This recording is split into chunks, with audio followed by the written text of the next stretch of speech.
16번에 층류 난류예요. 알다시피 층을 가지런히 어지럽게 이런 개념인데요. 알고 있죠? 2100 이하는 레놀수가, 2100 이하는 층류, 4000 이상은 난류. 알고 있어요. 근데 우리가 잘 모르는 게 그 사이 있잖아요. 임계 영역, 천위 영역, 전위 영역이라 하는 같은 말이에요. 그게 과연 뭔가? 레놀즈 수로 봤을 때요.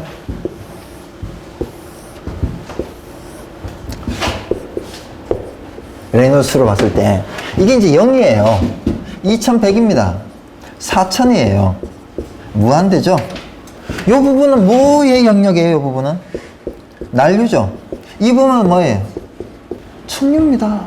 층류를 파란색으로 표시를 해보죠. 난류는 빨간색으로 한번 표시를 해보죠. 이 중간 임계, 전위, 천위 얘기는 어떨까요? 이렇게 되죠. 이렇게 파란 거, 빨간 거. 잘 봐요. 2100이에요. 4000입니다. 그 사이에는 3000도 있겠죠. 2500도 있겠죠. 3500도 있겠죠. 2500을 예를 들을게요. 2500을. 2500은 난류 요만큼, 층류 요만큼이 같이 있는 거잖아요. 한 3000 정도는요, 난류하고 층류가 5대5 정도로, 그죠? 이 중간 영역은 난류와 층류가 공존하는 영역이다라는 그런 개념이에요. 이 4000을, 2100을, 얘는 수치가 작으니까 하, 임계, 레놀수라고요. 수치가 크니까 상, 임계, 레놀수라는 호칭을 붙여요. 수치가 작아서 하, 수치가 커서 상이라는 레놀수다라는 호칭을 붙입니다. 이게 여러 개다 그러면 하나는 생략할 수 있어요. 상하 중에 하나를 생략할 수 있어요. 그래서 하를 생략합니다. 하 임계 레놀수, 임계 레놀수 같은 말이에요. 하 임계 유속을 구해라. 2100을 넣어야 돼요. 상 임계 유속을 구해라. 4000을 넣어야죠. 임계 유속을 구해라. 얼마를 넣어요? 2100을 넣어요. 왜요? 하는 생략 가능하니까. 레놀수는 한번 공식 한번 써볼까요? 레놀수는 뮤분의 dv로, 즉 속도 v가 있는데 v가 크면 클수록, 속도가 크면 클수록 레놀수는 어떨까요? 커지죠. 그러니까 결국은 이 층류는 속도가 작을수록 층류일까요? 속도가 유속이 빠를수록 층류일까요? 작을수록이요. 그죠? 속도를 감소시킬 때 완전히 난류에서 층류로 바뀔 때 레놀즈 수 이렇게 돼요. 요 완전히요, 완전히. 지금 봐봐요. 난류죠. 난류가 있죠.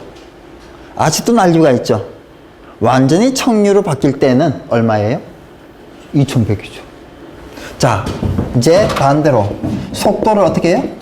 증가시킬 때 완전히 어디에서요? 층류에서 난류로 바뀔 때의 레놀수. 그러면요, 속도를 증가시키는 게 이쪽이죠. 그죠? 이쪽이에요. 층류죠. 아직도 층류 있죠. 여기 층류 아직도 있죠. 여기도 아직 층류 있잖아요. 그죠? 여기는요, 층류 없잖아요. 난류만 있잖아요.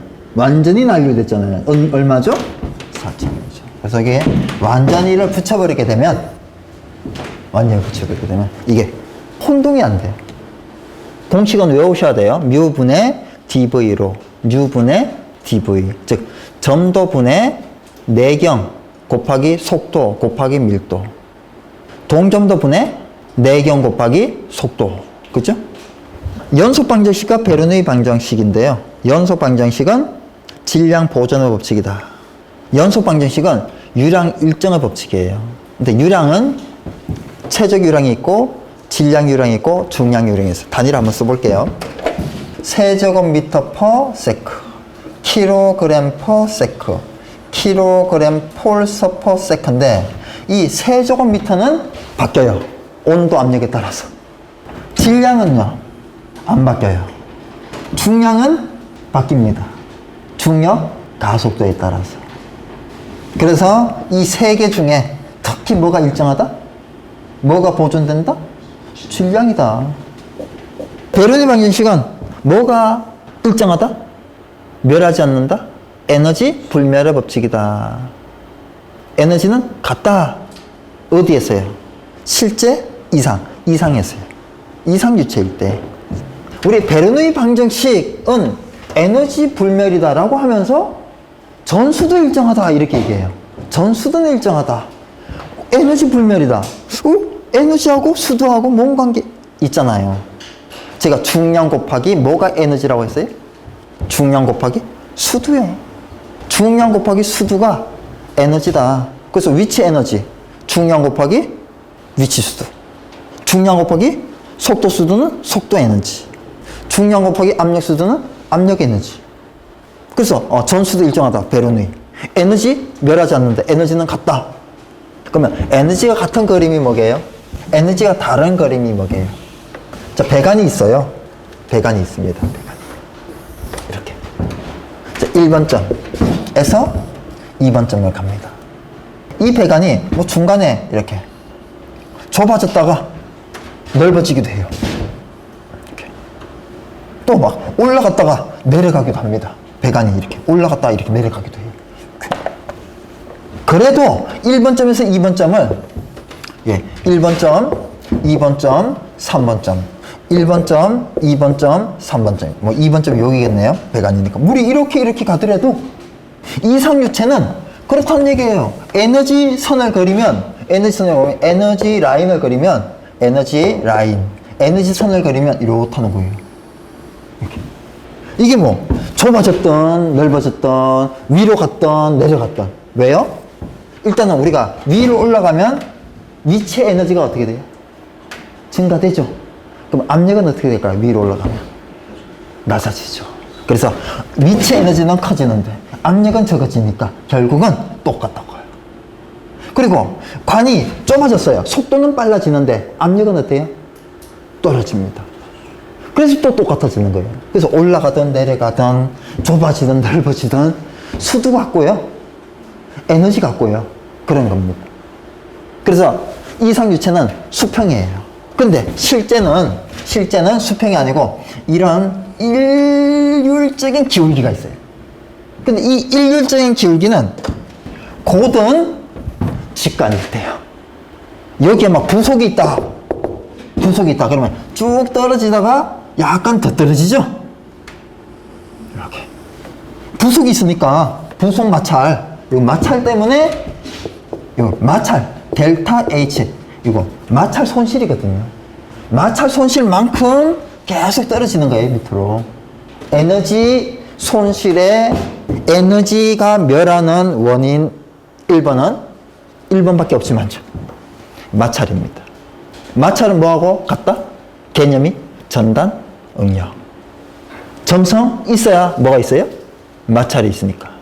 이상유체는 전수도는 같다. 압력수도, 속도수도, 위치수도. 완은 투다. 그런데 이 실제 유체는요. 더하기 델타 H가 있죠.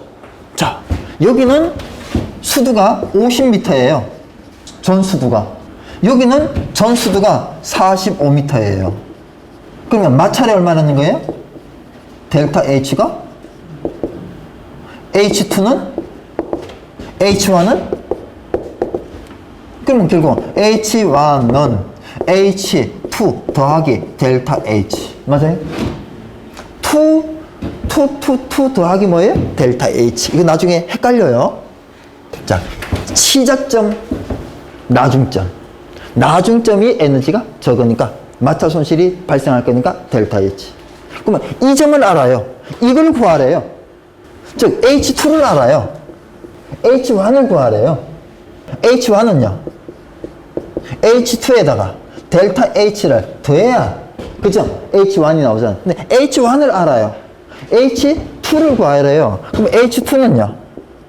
H1에다가 델타 H를 빼야지 구해지겠죠?